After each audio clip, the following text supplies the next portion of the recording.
Hi everyone, good day. In this video, I'll be teaching you how to add threads to Instagram bio.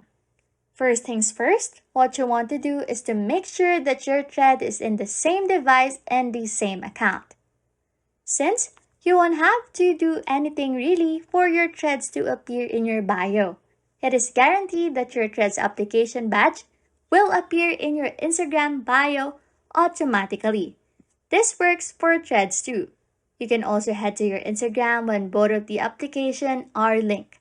So, if you want your threads to appear in your bio or if you want to add your threads to Instagram bio, make sure that you have linked your existing Instagram account to your threads using a same device.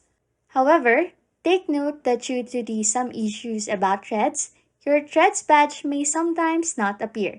So, just patiently wait for it to appear or report it if it is taking too long. Anyways, if you like content like this, don't forget to subscribe to this channel or comment down below any tutorials you want us to make so we can help you. And that's it. You can now add threads to Instagram bio. Thanks for watching and happy scrolling.